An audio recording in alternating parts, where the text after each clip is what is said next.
आणि आता राजकीय वर्तुळातली एक महत्त्वाची बातमी। दोन्ही राष्ट्रवादी एकत्र येण्याच्या चर्चा असताना अजित पवार यांच्या कृतीमुळे आता संभ्रमात वाढ झाली आहे। पुण्यामध्ये वसंतदादा इन्स्टिट्यूटच्या सभेवेळी अजित पवार यांनी आसन व्यवस्था बदलली आहे। अजित पवार यांनी शरद पवार यांच्या शेजारी बसणं टाळलंय। उपमुख्यमंत्री अजित पवार यांनी शरद पवारांच्या शेजारी असलेली नावाची पाटी सुद्धा बदलली। बाळासाहेब पाटील यांच्या नावाची पाटी अजित पवार यांनी मध्ये ठेवली आणि शरद पवार यांच्या शेजारी बसणं त्यांनी टाळलेलं आहे।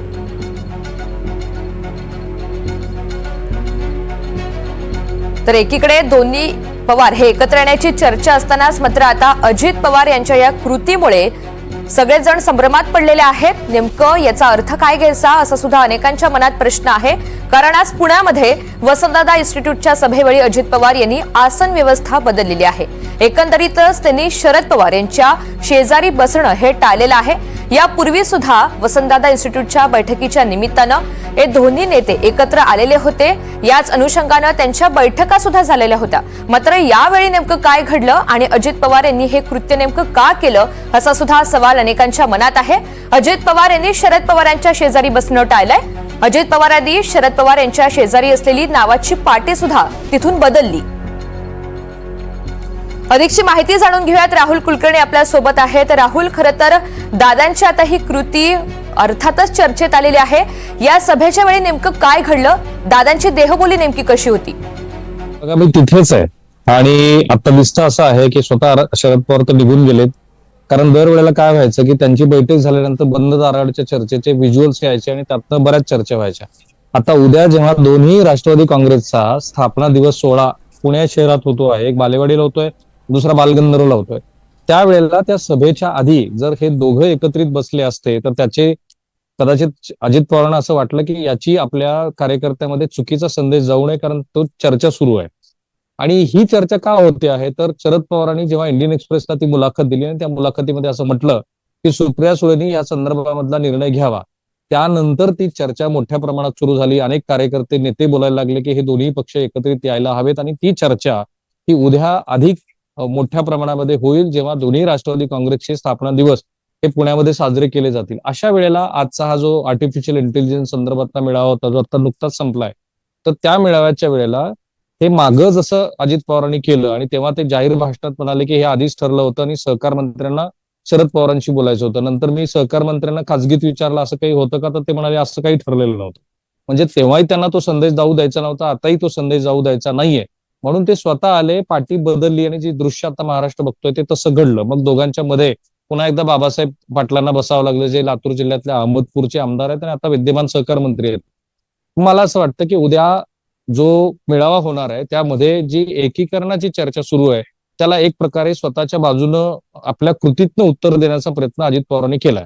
पण याचा अर्थ ते तसंच होईल असं काही नाहीये, कारण महाराष्ट्राच्या राजकारणामध्ये स्पेशली शरद पवारांच्या संदर्भामध्ये जी अनिश्चितता असते ती अनिश्चितता आजही राहणार आहे। आज सुप्रिया सुळे ह्या दिल्लीमध्ये आहेत, त्या उद्या परत येतील आणि त्या परत आल्यानंतर जसं काल बारामतीमध्ये बोलताना त्या म्हणाल्या की माझ्यावरती ही जबाबदारी जी साहेबांनी दिली तर ती मी कार्यकर्त्यांची भावना समजून घेऊन मग त्याबद्दलचा निर्णय घेईल। आता ते उद्या कार्यकर्तेच समोर असणार आहेत ना। आता इथेही सगळे ज्येष्ठ कार्यकर्ते नेते इथे आहेत, विजयसिंह मोहिते पाटील आहेत, तुमचे माढ्याचे माजी आमदार आहेत ते इथे उपस्थित आहेत आणि जयंत पाटील स्वतः आहेत, रोहित पवार आहेत, युगेंद्र पवार आहेत, ही सगळी मंडळी इथे उपस्थित असल्यामुळे कदाचित तो संदेश त्यांना जाऊ द्यायचा नव्हता की ज्या संदेशाची चर्चा महाराष्ट्रामध्ये आहे की हे दोघं काकापुतणे एकत्रित आले, ज्याची शक्यता स्वतः शरद पवारांनी बोलून दाखवली, तर काय होईल आणि तो जाऊ देऊ नये यासाठी त्यांनी ही कृती केली असावी असं मला वाटतं। अन्यथा ह्यापूर्वी बघा, पहिला मेळावा आणि मधला मेळावा म्हणजे आत्ताचा मेळावा, ह्या मधल्या काळामध्ये असे किती प्रसंग आले की दोघंही एकत्रितपणे बसलेत। मी स्वतःच बारामतीच्या 2 कार्यक्रमाला उपस्थित होतो, दोन्ही कार्यक्रमामध्ये दोघंही शेजारी बसलेले होते। नंतरच्या अनेक कार्यक्रमातनं महाराष्ट्रात दृश्य बघितली, VSIच्या बैठकीच्या वेळेला ते दोघं एकत्रित आहेत आणि चर्चा करतात असंही दृश्य दिसलं आणि म्हणून लोकांना आजही अशी अपेक्षा होती की काकानी पुतणे हे एकत्रित बसतील, परंतु स्वतः ही कृती करून किमान कार्यकर्ते आणि नेत्यांना संदेश देण्याचा प्रयत्न केला असं वाटतंय। राहुल, तुम्ही सोबत राहा या सगळ्या संदर्भात चर्चा करण्यासाठी। राजकीय विश्लेषक विजय चोरमारे सर आपल्या सोबत आहेत। विजय सर, नमस्कार। आपण पाहतोय अजित पवार यांनी शरद पवार यांच्या सोबत बसणं हे टाळलेलं आहे। नेमका त्यांच्या कृतीचा काय अर्थ घ्यायचा, काय संदेश देऊ पाहतात अजित पवार? खरं तर गेल्या काही आठवड्यापासून आपण बघतोय की दोन्ही राष्ट्रवादी काँग्रेस एकत्र येण्यासंदर्भातल्या चर्चा सातत्यानं होत आहेत, माध्यमातून ते चर्चा होत आहेत. त्याला त्या पक्षाचे दुसऱ्या तिसऱ्या फळीतले कार्यकर्ते त्या संदर्भात काही वेगळी माहिती देत आहेत. त्यामुळं ती चर्चा एक सतत होत राहते. आता उद्या राष्ट्रवादी काँग्रेसचा वर्धापन दिन आहे. म्हणजे दोन्ही राष्ट्रवादी काँग्रेसने, अजितदादांच्या राष्ट्रवादीनं आणि शरद पवारांच्या राष्ट्रवादीनं, दोन्ही राष्ट्रवादींनी वर्धापन दिनाचे कार्यक्रम आयोजित केलेले आहेत.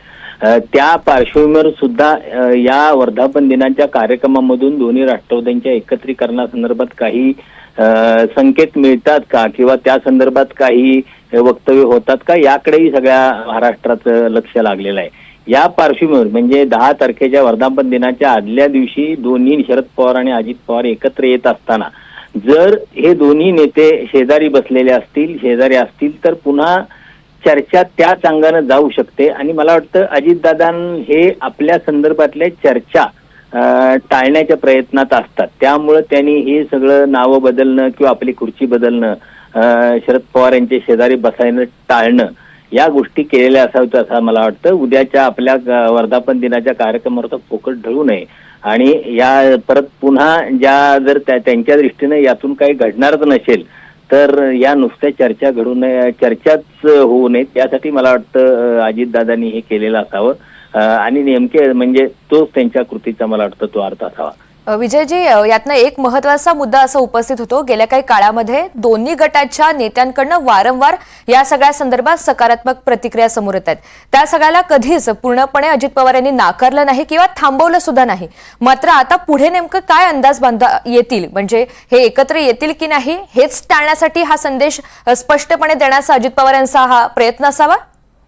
नाही, पहिली गोष्ट अशी की एकत्र येण्यासंदर्भात दादा नकारात्मक आहेत असं नाही. एकत्र येण्यासंदर्भात अजित पवार सकारात्मक आहेत. एकत्र येण्याचा निर्णय किंवा त्या संदर्भातलं शिक्कामोर्तब शरद पवारांनी करायचं आहे. म्हणजे शरद पवार काही दिवसापूर्वी म्हटलं असले की जरी या संदर्भातला निर्णय दोन्ही पक्षातल्या नव्या पिढीतल्या लोकांनी एकत्र येऊन घ्यावा, म्हणजे सुप्रिया सुळे आणि अजित पवार यांनी एकत्र बसून घ्यावा असं म्हटले असले तरी सुद्धा मला वाटतं तो निर्णय शरद पवार यांच्या मनावर, त्यांच्या मतावरच ठरणार आहे.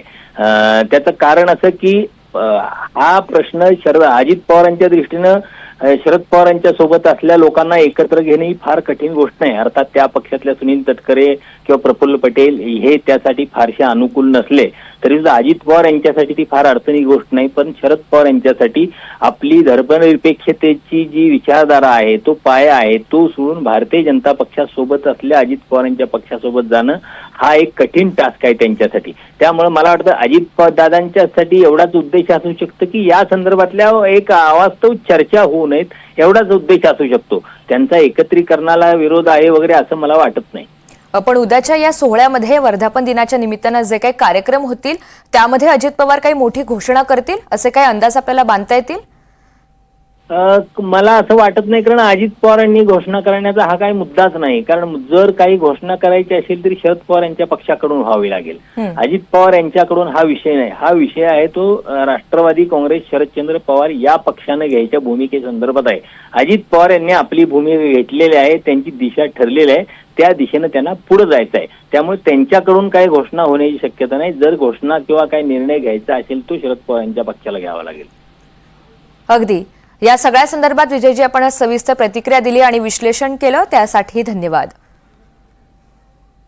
तर पुन्हा एकदा राहुल कुलकर्णी यांच्याकडे जाऊयात. राहुल, खरं तर अनेक सवाल उपस्थित होतात. उद्या सुद्धा महत्वाचा वर्धापन दिनाच्या निमित्तानं कार्यक्रम सुद्धा होणार आहे. मात्र एकंदरीतच एकीकडे पूर्णपणे नकार सुद्धा द्यायचा नाही, मात्र दुसरीकडे अशी ही कृती, त्यामुळे कार्यकर्ते कुठेतरी संभ्रमात पडतात.